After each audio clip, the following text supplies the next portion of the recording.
광주 전남권 뉴스입니다. 어제 하루 광주에서 코로나19 확진자 35명이 발생했습니다. 일주일 만에 하루 확진자가 30명을 넘긴 건데요. 취재기자 연결해서 코로나19 상황 자세히 알아보겠습니다. 양창희 기자, 주로 어느 집단에서 확진자가 발생했습니까? 어제 신규 확진자 35명 가운데 절반이 넘는 18명이 외국인입니다. 앞서 광주시는 지난 10일까지 외국인을 고용한 사업장에 대해 행정명령을 내리고 의무 검사를 벌였는데요. 이 검사 기간은 끝났지만 기존에 확진된 외국인들의 접촉자들이 잇따라 확진 판정을 받고 있는 겁니다. 지난달부터 코로나19에 확진된 것으로 확인되는 외국인은 290여 명에 이릅니다. 광주시는 외국인 사업장 의무 검사는 끝났지만 광산구청의 외국인 선제검사 등으로 확진자를 찾아낼 계획이라고 밝혔습니다. 또 외국인 확진자 상당수가 백신을 맞지 않았던 만큼 미등록 외국인들도 얀센 잔여 백신을 접종할 수 있도록 안내할 방침입니다. 이 밖에 어제 광주에서는 유치원 한 곳과 중학교 한 곳에서 각각 확진자가 발생했습니다. 방역당국은 감염 경로를 조사하고 접촉자를 확인하는 등 역학조사를 벌이고 있습니다. 광주에서 하루 신규 확진자가 30명을 넘은 건 43명이 확진된 지난 7일 이후 일주일 만입니다. 전남은 어제 신규 확진자가 1명만 나왔는데 광양에서 기존 확진자의 가족이 자가격리 도중 확진 판정을 받았습니다. 지금까지 광주 보도국에서 KBS 뉴스 양창입니다. 광주에서 화이자 백신을 접종한 30대 남성이 숨져 보건당국이 역학조사를 벌이고 있습니다. 광주시는 지난달 30일 화이자 백신을 접종한 뒤 이상 반응을 보인 34살 A씨가 폐부종 소견이 있다는 진단을 받고 광주의 대학병원 중환자실에서 치료를 받던 중 지난 12일 밤 11시 20분쯤 숨졌다고 밝혔습니다. 보건당국은 백신 접종과 A씨 사망 사이에 인과관계가 있는지 조사할 예정입니다. 광주 민간공항의 통합 시기를 군공항 이전과 연계한다는 내용의 국토교통부의 제6차 공항개발종합계획에 대해 지역 간의 찬반이 엇갈리고 있습니다. 광주 군공항 이전 시민추진협의회 등은 국토부의 이 같은 고시안은 지역 의견과 현실적 여건을 반영한 것이라며 군공항 문제에 대한 진척이 전혀 없는 상황에서 민간공항만의 통합은 절대 불가하다고 밝혔습니다. 이에 반해 무안국제공항 활성화 추진위원회 등은 국토부 고시를 철회하고 군공항 이전과 별개로 올해까지 민간공항 통합 절차를 즉각 이행해야 한다고 맞섰습니다.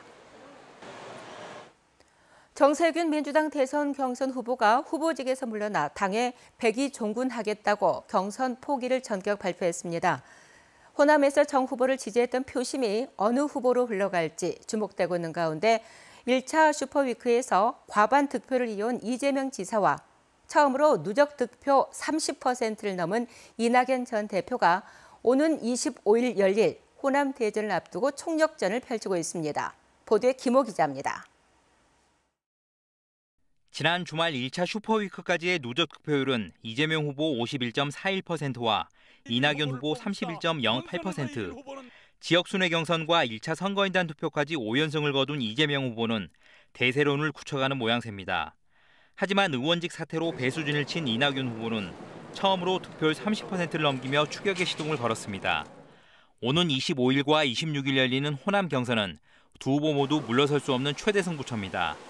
호남 선거인단이 20여만 명에 이르는 데다 다음 달 2차 슈퍼위크 그리고 수도권 경선에도 영향을 미치기 때문입니다.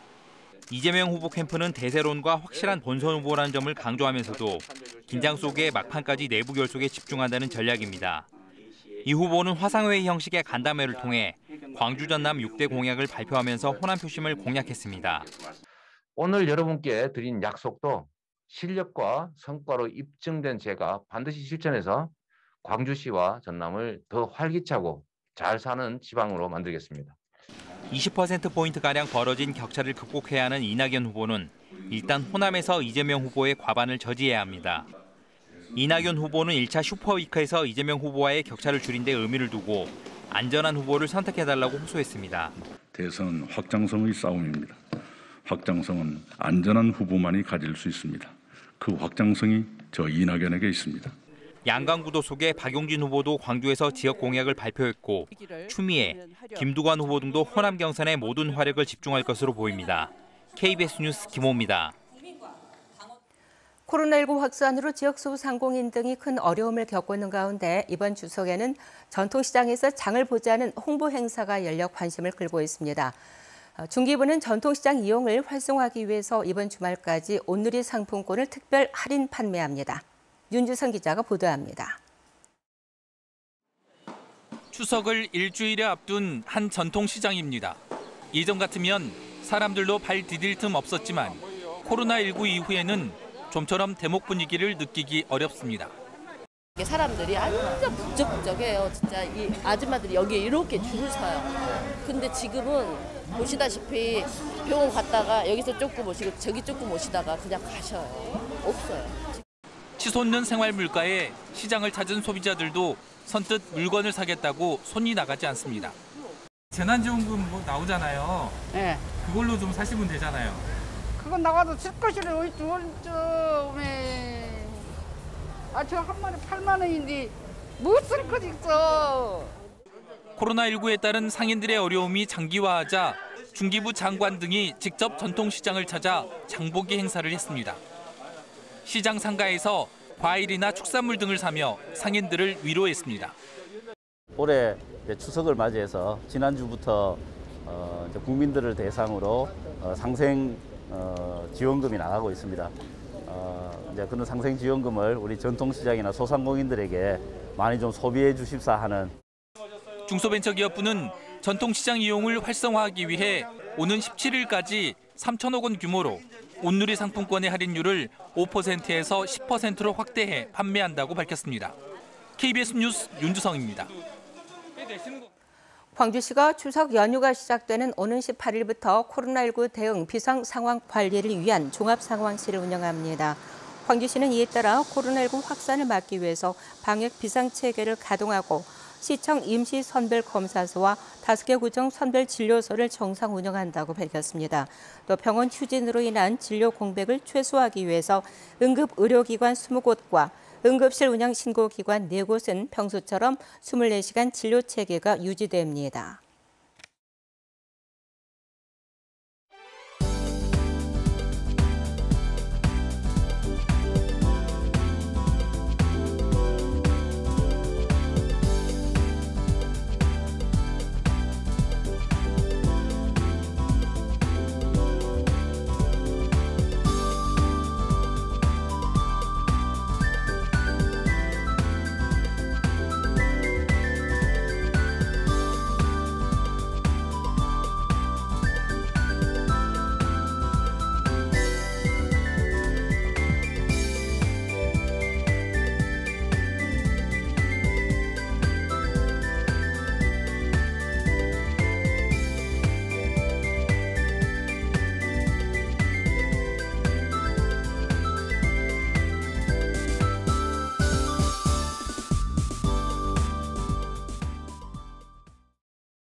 제14호 태풍 찬투는 현재 중국 상하이 부근 해상에 위치해 있습니다. 목요일까지 이 부근에서 느리게 이동한 뒤 이후 우리나라로 방향을 틀면서 금요일 새벽에 제주 해상을 통과하겠고요. 전남 남해안은 금요일 오전 중에 이동하겠습니다.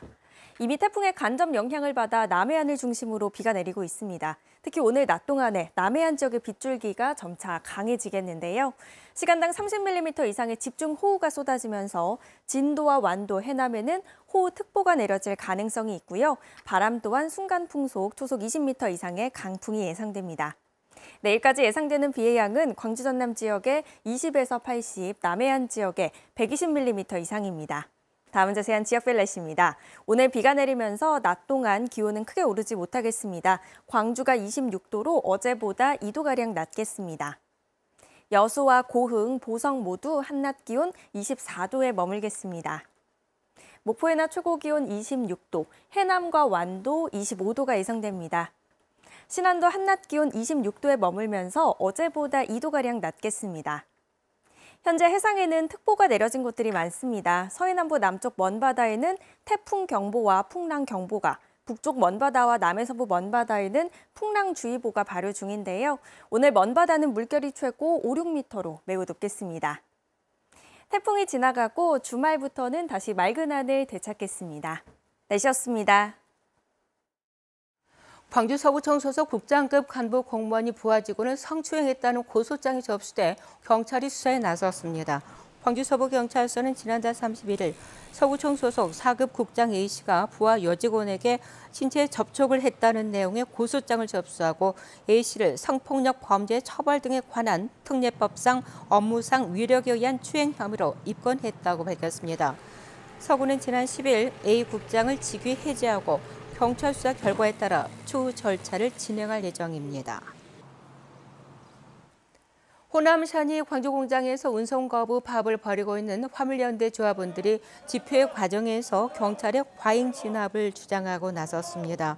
민주노총 화물연대 광주본부는 어제 광주경찰청 앞에서 기자회견을 열고 지난 3일부터 11일 사이 진행된 집회에서 경찰이 24명을 연행하며 노조원을 과잉 진압했다고 주장했습니다. 이에 대해 경찰은 노조가 질서 유지선 등 규정된 집회 장소를 벗어나 시위를 강행함에 따라 법적 절차 안에서 일부 노조원을 검거했다고 밝혔습니다. 광주경찰청은 학동 붕괴 사고와 관련해 금품을 받고 철거업체 선정에 개입한 혐의로 문홍식 전 5.18 구속 부상자 회장에 대해 구속영장을 청구했습니다. 구속영장 심사는 오늘 오전 11시 광주지방법원에서 열릴 예정인 가운데 문 전 회장 측에 출석을 포기한 것으로 알려져 영장 심사는 서면으로 진행될 예정입니다. 한편 학동 참사 시민대책위는 문 전 회장은 학동 재개발 사업과 관련해서 철거업체 등으로부터 억대의 금품을 받아 청탁에 앞장서는 등 계약 비리에 개입했다는 의혹을 받고 있다면서 철저한 수사를 촉구했습니다. 광주시가 2022년 광주 청년 주간을 이끌 청년 총감독을 공모합니다. 이번에 선정되는 청년 총감독은 2021 광주 청년 주간에 참여해서 행사 전반에 대한 지식을 습득하고 내년 프로그램 기획과 신규 콘텐츠 개발 등을 총괄하게 됩니다. KBS 뉴스를 마칩니다. 여러분 고맙습니다.